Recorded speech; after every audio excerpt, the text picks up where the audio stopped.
Welcome once again. It's been exciting talking to Takudzwa over the past two episodes.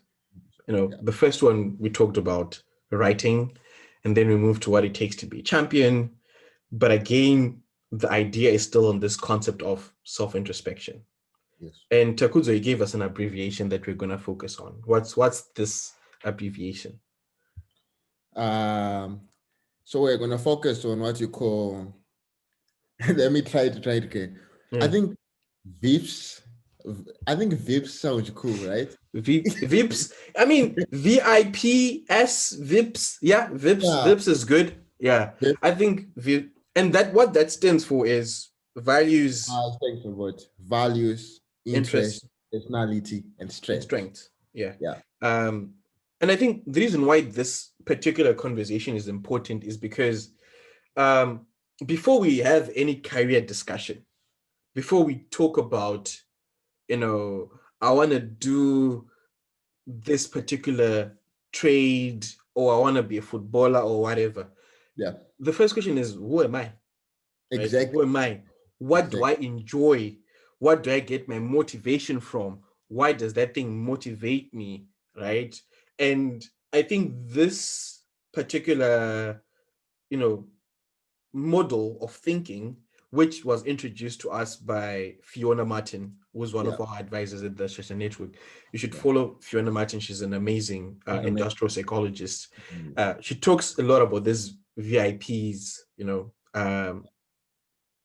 which I think are important in how you do your things, right? I think if you are able to articulate values, interests, and personalities and strengths, that gives you a deeper understanding of who you are, but most importantly, who you are not.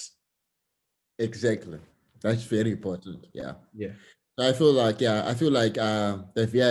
VIPs is Mm. a framework of answering the question, who are you, right? Yeah. I feel like most people, when they ask this question, it seems simple on the surface, but it's one of Yes. the hardest questions to answer. Who are you? And it's Mm. also important also to answer the It's other question. philosophical, Yeah, it's philosophical. Who are you not? Yeah. So I feel like I this know who framework, I'm not, but yeah, it's very hard exactly. to say who I am. Yeah. Yeah. So I feel like this VIP's framework is very important. So in this lesson, we're gonna do like a back and forth, right? So we're Yeah. gonna start with the first V, which is values, right? Yeah. So what are your three values, Farai? I mean, let's take a pen and paper, and Exactly. I'm gonna. I think let's give ourselves like a minute to articulate this.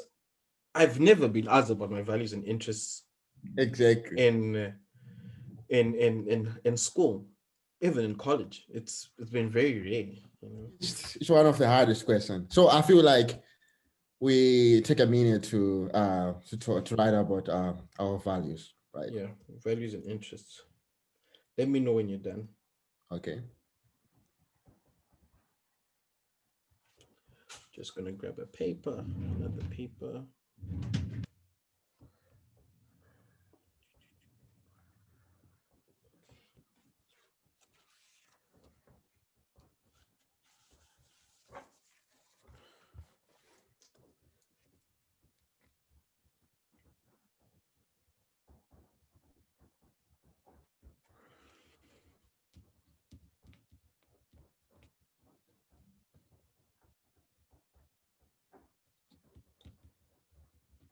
So I'm done with my interests. Yeah, I think I'm done with my values and interests now.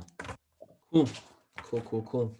Yeah. So I Um, feel like we have to start sharing about values, right? So what are your yeah. three values? And I feel like it's not all. I think the more also I think for the sake of this discussion, Mm-hmm. I think also if you can tell us a small story around those values, I think it will make us, more Yeah. relatable. Yeah. Okay. Awesome.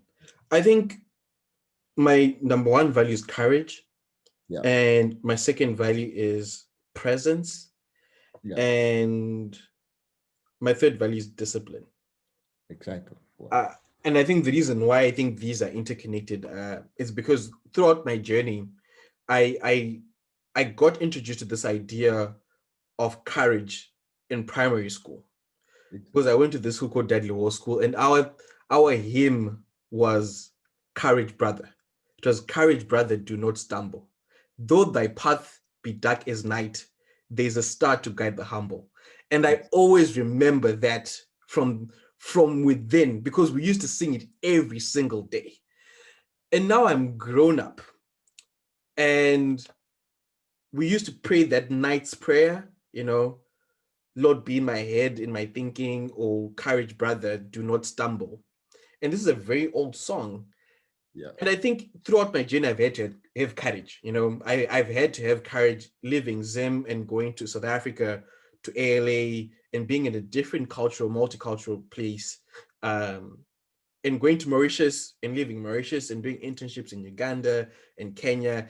All those things have required me to have some form of courage to, tell my story, to reach out to people, but also be present, right?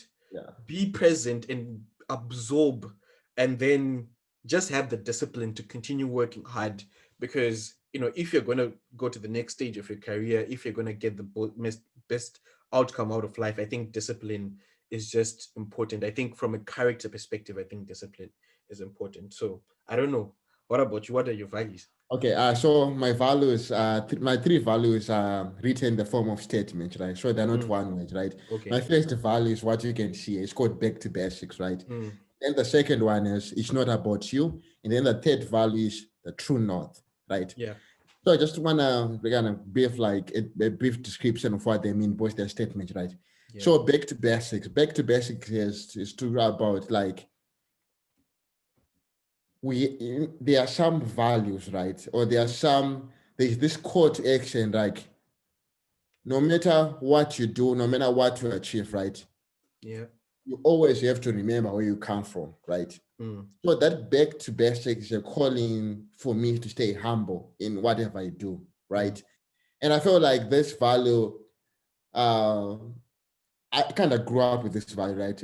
In high school, I was one of those what they call whiz kids, top performing students, right? Mm. And sometimes when this whiz kid narrative, right, it's sort of like you are in this cloud of narrative, like what I call the crowd sets expectations for you, right? You're on a pedestal. Yes, yeah, it's like you are now a whiz kid. You have to like sort of like answer to the people's expectations, right?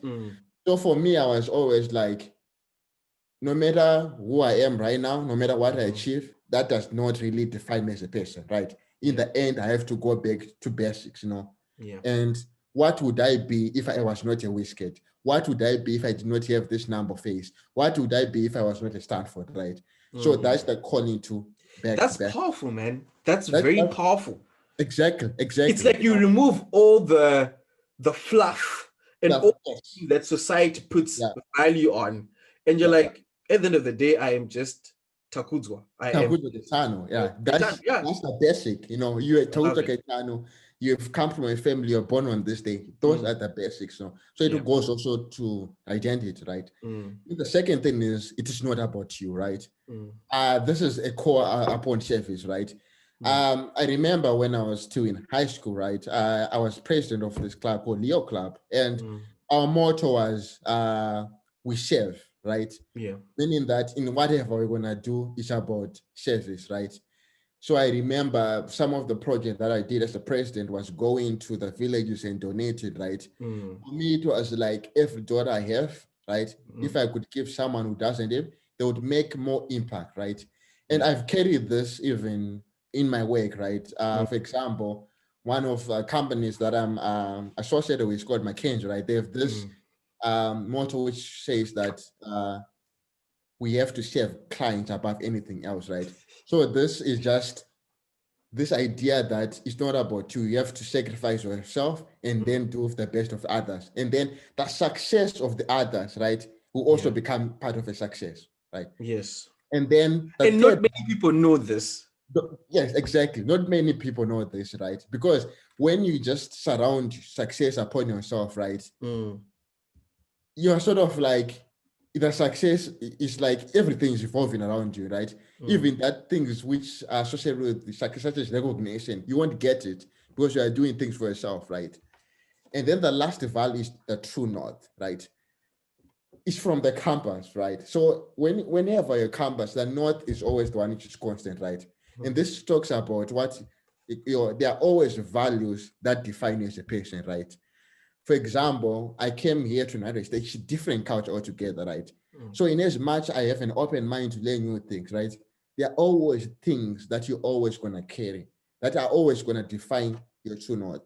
Yeah. When I talk about Farai, there are things that I associate with the Farai. That no matter we take Farai to Barbados, to Mauritius, to China, to UK, we know that these are the things that define Farai, no matter where it is. So for me, that's what I call the true north. This is very interesting, Takudzwa. And just to bring you back to this point of it's not about you. Yes. And the reason why I said not many people know this is because we live in a world where everyone is trying to scramble for something and be the one, holding on to something. But the more you go on your journey and the more you get to interact with different people from different cultures and some really successful people, you realize that they get to a point where they empower others, they open doors to opportunities for others, they offer resources to other people to succeed. And there's just this sense of camaraderie that comes with purpose and passion. How did you arrive to that specific value? Yeah, it was a process. It was a long process because I remember firstly, like every success that I got, it was like, wow, I'm the one, I'm the best, right? Yeah. But I feel like through exposure and through speaking to other people, that's when I realized that we have in business status we have to talk about the Maslow hierarchy of wants and needs, right? And the highest level was self-actualization, right? Yeah. But actually, that has been modified now to self-transcendence, right? That is uh, the contribution above the self, right? Above that self-actualization, right? So I felt like for me, when I reached that point of say, okay, I feel like I've reached that point of self-actualization, I was like, what's next? What's next? I have all these things, but what's next? And the only answer that I could, everything was pointing towards that now you have to use what you have to help others. Because sometimes you can climb your own mountain, go to the top of Mount Everest, and you see it's cold. It's very cold. You need someone to hold your hand. You need someone to give you blankets, In the end, that was like, I've climbed the top of the mountain, but it's too lonely and cold. Yeah. Something was missing, and that is other people. So in the end, it's not about you. Exactly. I think that's a very profound thing because when you get on that journey and you get on top of that mountain and then you realize that, oh my God, like it's not fun to have all these things alone or to have this particular opportunity alone. It's very difficult. Which just makes me think about a particular book. Let me um give you the specific name of that particular author, um of that particular book. Yes, David Brooks. So David Brooks wrote this book called The Second Mountain. And ideally, it's for more people that have gone to the epitome of their careers. I mean, we are all still young. We are still getting to that place. But I think at different stages, there's always a second mountain. But there's this idea of an ego. So everyone is this ego that they're trying to chase at some point, this idea to fulfill and to prove yourself. But the second mountain or the second, part of the range is where you realize that I actually want to give back. I want to share. I want to open up these things to everyone else. And I think whether it's a self-serving element still, but I think there's a more greater fulfillment from spreading those things out there. Okay, awesome. Let's get into the interest aspects. Exactly. Yeah. What interest did you come up with? Okay, so I feel like interests are one of those typical examples of that continuous refinement and learning, right? But I think at the current stage of my life, I think these are my three interests, right? I talk about knowledge building, capability building, and then Africa, right? So just to give some context to those ways, right? When you talk about knowledge building, right? I've noticed that like the acquisition of knowledge, right, is what you call a flow, right? First, you have to acquire all knowledge, right? But knowledge can never be complete if you don't share the knowledge and also get knowledge from others, right? Yeah. So for me, that's the whole point of capability building, right? It's about myself acquiring knowledge and then sharing to others. For example, the program that I do, I'm a mentor, right? Yes. Mentoring those kids is part of sharing those knowledge, right? And then the second part, I also run something called Think Africa, right? Which is sort of like a publishing platform, right? So I feel like that's a platform where also sharing knowledge, right? But another thing which is also which is always the missing link is that when you are giving information, there's also the receiving part. That's why you call it sharing knowledge, right? So in my capacity as a mentor for the Shasha Bridge program, I've been learning a lot from these kids, from their stories and everything, right? Oh my God, So you're for always me, mind blown. it's always mind blowing that these Yeah. kids, I remember the last cohort we had, right? Mukuje, one of our students, wrote a career plan, right? In my life, I've never written such a compelling career plan, Oh, yeah. and that's what he had to learn from me, how to write that career plan. So I feel like knowledge is She becoming wrote a cover letter to get into med school, to med school, but yes, she's still, in high school high school, and not even yet written her final exams, but she just has a clear understanding of where she's going. And if exactly, she's going to make a decision tomorrow and say, I no longer want to do this, she has full information of why am I not doing this anymore? And I think this is what's exactly. exciting about the Shasha Bridge program in the, particular. the insight and the foresight you get is just incredible, right? And then the second part is capability building, right? Capability building is simply, helping business and organizations, becoming more efficient and achieve their goal, right? And this has been a newly found interest of mine. I did that through my experience working with you guys in Shasha Network and the other entrepreneurs that I've worked with, even working in companies such as McKinsey and all those companies, it has helped me to sort of like, have an sense of how systems work and how we can build systems, right? And the end goal is always to improve the people you're working with, to improve your clients, to improve your society, the employees, the customers, right? So I think capability building has been a great interest of mine. And then the third one is Africa. Yeah, many people would say, what are you interested about Africa? But everything to do with Africa, right? The people, the potential, the stories, right? And it's so we tell stories, African stories. And I believe that we are we are who we are because we are Africans. That's part of the identity. And I feel like that interest in Africa and knowing everything about Africa, is something that I would want to invest the rest of my life doing. Ubuntu, you Yeah. are because we are, the culture, the languages, the climate, everything about Africa is You can't, what's there not to hear yeah. about, what's there not to laugh about Africa. So I think those are my three core interests for now. What about you, Mr. Farai? I think for me, it's almost similar to what you've talked about. Yeah. And I think for me, my number one interest is storytelling. Yes. I'm currently reading this book by Yuval Harari, I Sapiens. have that too. I'm super late to reading this book, but I think as we started the pandemic, which has been crazy, I literally took Sapiens and 21 Lessons for the 21st Century, and I want to read all these books. But I think storytelling is at the core of something that has been of interest to me, because I think since I was young, I've always been a storyteller, even back to when I was in preschool. Like, if the teacher was going to leave for a moment and the kids were going to make noise, she was going to, assign me to tell a story. And I would literally make up the story and she would come back and the kids are dead silent. Yes. And I looked at myself, 20 years down the line, I'm in college, and again, I was teaching a program called Pop Culture and Philosophy. So that's, looking at pop culture, looking at the Matrix, looking at the Lion King, and deconstructing the story and saying, what are the lessons behind this? What's the philosophy behind these lessons?